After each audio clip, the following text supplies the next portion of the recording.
بسم الله الرحمن الرحیم. امروز داستان صحابی رو میخونیم که این هم مثل خودش، مثل سایر یاران پیامبر، ستاره‌ای از ستارگان آسمان هدایته، شاگردی از شاگردان راستین رسول الله صلی الله علیه و سلم. اگر ما نگاه بکنیم به پیرامون خودمون، نگاه بکنیم به حقیقت دین اسلام، دقیقاً متوجه میشیم که صحابه و یاران رسول الله صلی الله علیه و سلم شاگردانی هستند ملتزم به این آیین و انتقال دهندگان این دین به نسل‌های بعدی. الگوهایی که اگر ما دقت بکنیم در زندگی اونها، قطعاً میتونیم راهنمودهایی رو در رفتار، اخلاق، اندیشه، کردار و عقیده خودمون از اونها برداشت بکنیم، چرا که اینها مخاطبین اولیه دین اسلام یا به عبارتی قرآن و سنت پیامبر صلی الله علیه و سلم. حالا امروز داستان صحابه ما داستان شخصیتی است به نام عباد ابن بشر. عباد ابن بشر، کسی که ام المؤمنین عایشه رضی الله عنها در مورد ایشون میگه که 3 نفر از انصار هستن. 3 نفر از انصار هستن. انصار گفتیم ساکنان مدینه که مسلمان شدن و پیامبر خدا صلی الله علیه و سلم و مهاجران رو یاری کردن. خب ام المؤمنین میگه که 3 نفر از انصار هستن که هیچ کس در عزت و مقام شاید به پای اونها نرسه. یکی از اونها سعد ابن معاذ هست، اسید ابن حضیر هست و سومی عباد ابن بشر. ببینیم این عباد ابن بشر کی هست در این داستان ما.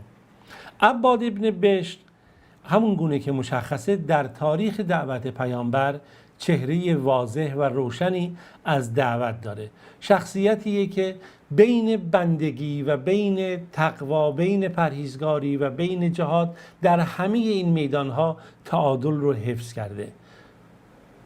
بنده پرهیزگاری است، بنده با تقواییه که میبینیم که در نیمه های شب قیام اللیل داره، نماز میخونه و تلاوت قرآن میکنه. همین رو اگه ما بخوایم بریم دنبالش بگردیم، میبینیم در میان مجاهدان و دعوتگران و پیکارگرانی که برای اسلام و بندگی و برای آزادگی تلاش کردن، جهاد کردن و جانشون رو به خطر انداختن، در میان اونها میبینیم که در اون میدان هم قهرمانی است از قهرمانان دیگری که در اصل خودش وجود داره. وقتی که به دوستی و محبت نگاه میکنیم، میبینیم این هم از کسانی است که نسبت به دیگران دوستی و محبت داره، نسبت به پیامبر، و از همه مهمتر جزو امانتداران بیت المال پیامبر هست. بله، همین جوریه که به همین سببه که ام المؤمنین عایشه در مورد ایشون همین رو میگه که میگه 3 نفر از انصار هستن که دارای درجه و رتبه و مقام بالایی هستن، که گفتیم از اون 3 نفر به ترتیب اگه ما بخوایم نگاه کنیم، سعد ابن معاذ، اسید ابن حضیر و عباد ابن بشر هست که جالب هر 3 تا اینها از قبیله بنی عبد اشهل هستند. میشه گفت از همون ابتدایی که اسلام وارد مدینه شد و پرتوهای اسلام در مدینه نورافشانی کرد و دین رسول خدا صلی الله علیه و سلم در اونجا شروع کرد به رشد و نمو، همین جوان ما عباد ابن بشر جوانی است نونهال که هنوز استخوان‌هاش محکم نشده، هنوز به اون قدرت و استقامت یک مرد کامل نرسیده و به راحتی میشه اون چهره جوانی رو درش دید. در کنارش هم عفاف و پاکدامنی که از چهره اون بیرون میزنه و از جهت دیگه عقل و خرد و حکمتی که در نگاه و در رفتار اون میشه دید. و جالب اینجاست که عمر ایشون هم این عمر سراسر خیر برکتی که داریم در موردش صحبت میکنیم از 25 هم نگذشت. نگاه کنید، یعنی داره الان زمانی رو ذکر میکنه که عمر ایشون 25 ساله. مورخ ما نقل میکنه عمر عباد ابن بشر در اون زمان 25 ساله، یک جوان تر و تازه و شاداب و پاکدامن. حالا میگه در اون لحظه که پیامبر صلی الله علیه و سلم اولین دعوتگر مصعب بن عمیر رو فرستاد به مدینه، این هم شتابان خودش رو به اون رسوند و قلبش و روح خودش رو از دیدار و همراهی با مصعب بن عمیر و ایمان پر کرد و مرتب گوش میکرد چگونه مصعب بن عمیر قرآن رو تلاوت میکنه. تازه به تازه از دهان اون میشنوید، گوش میکرد و تکرار میکرد و این حب و علاقه‌ای بود که در قلب اون پدید اومده بود. با دقت به آیات الهی گوش میکرد و شب و روز سعی میکرد این آیات رو تکرار بکنه و فرصت خودش رو از دست نده، چه در اقامت بود، چه در سفر بود، در هر حالتی سرگرم تلاوت آیات قرآن بود. و این حالاتی بود که در جایی که بین دوستان و یاران خودش ایشون به یک امام شناخته میشد، اینقدر تونسته بود رشد و پرورش کنه و دوست قرآن شناخته میشد. جالب اینجاست که یه روزی رسول خدا صلی الله علیه و سلم زمانی که مدینه هست، خب میدونید که حجره ام المؤمنین عایشه در جوار مسجد بود، یعنی از اون دری که وجود داشت از مسجد، محراب مسجد میرفتن اونجا به حجره ام المؤمنین عایشه بود. یه شبی رسول خدا صلی الله علیه و سلم که داشت نماز شب میخون در خونه یا در همون غرفه، خونه که نمیشه که مثل خونه های امروز، در همون اتاق ام المؤمنین عایشه که چسبیده بوده مسجد، صدای عباد ابن بشر رو شنید که در همون نیمه های شب داره قرآن رو تر و تازه میخونه، گویا که الان جبرائیل آیات رو بر محمد صلی الله علیه و سلم داره نازل میکنه. اینجا بود که پیامبر صلی الله علیه و سلم رو به ام المؤمنین عایشه کرد، گفت عایشه نگاه کن، آیا این صدای عباد ابن بشر نیست؟ ام المؤمنین عایشه هم گفت بله یا رسول الله، صدای عباد ابن بشر هست. اینجا بود رسول خدا صلی الله علیه و سلم براش دعا کرد، گفت خدایا اون رو مورد مغفرت و بخشش خودت قرار بده. این حالت رو داشته باشید از عباد ابن بشر و نگاه پیامبر خدا صلی الله علیه و سلم نسبت به ایشون. خب ببینیم حالا در صحنه‌های دیگه می‌بینیم عباد ابن بشر کنار رسول خدا صلی الله علیه و سلم در تمام زمینه‌ها و میدان‌ها حضور داره و میشه گفت شخصیتی که واقعا سزاوار این هست که حامل و حافظ قرآن باشه.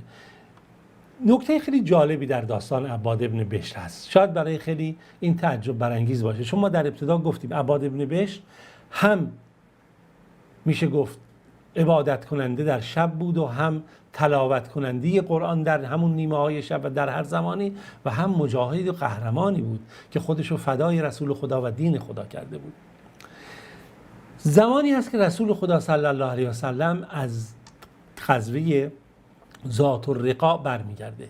غزوه ذات الرقاع جنگی است که در یک شرایط خیلی سخت، شرایط خیلی میشه گفت دشواری برای مسلمانان بود.